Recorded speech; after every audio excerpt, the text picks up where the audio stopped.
আসসালামু আলাইকুম, সবাই কেমন আছেন? আশা করি সবাই ভালো আছেন। আল্লাহ তাআলার রহমতে আলহামদুলিল্লাহ আমিও ভালো আছি আল্লাহ তাআলার রহমতে। তা আজকে আমি ডিম দিয়ে লাউ দিয়ে রান্না করলাম। আর ডিম দিয়ে লাউ দিয়ে রান্না করাটা কিন্তু আজকে আমি ফার্স্ট টাইম করছি, এর আগে কখনোই আমি করিনি।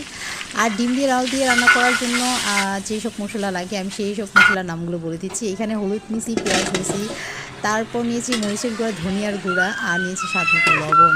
আর কিছুই না, এই অল্প কিছু মশলা দিয়ে লাউ তরকারিটা আমি রান্না করব ডিম দিয়ে। তো এইখানে আমি ভালোভাবে লাউটাকে কষিয়ে নিয়ে অল্প একটু পানি দিয়ে দিলাম, তারপর দিয়ে দিলাম স্বাদ মতো লবণ, তারপর ডেকে দিলাম সিদ্ধ হওয়ার পর্যন্ত। সিদ্ধ হইলে আমি তারপর এখানে দিয়ে দেবো 4-5টা কাঁচামরিচ। কাঁচামরিচগুলো আমি কেন পরে দিই, সিদ্ধ হয়ে আসলে সবজিটার ভিতরে কাঁচামরিচটা দিলে আপনারা ভালো একটা স্মেল পাওয়া যায়, এই জন্য। তারপরে আমি ডিমগুলো দিয়ে খুব ভালোভাবে ডেকে দিলাম সিদ্ধ হওয়ার জন্য লাউগুলা। তো যখন দেখবো লাউগুলো সিদ্ধ হয়ে গেলো, তারপর দিয়ে দিলাম এখানে ধনিয়া পাতা দিয়ে খুব ভালোভাবে নেড়েচেড়ে আর একটু ডেকে দিব। ডেকে দেওয়ার পর যখন দেখবো লাউটা সিদ্ধ হয়ে গেছে, তারপর আমি পরিবেশন করার জন্য নামিয়ে নিলাম।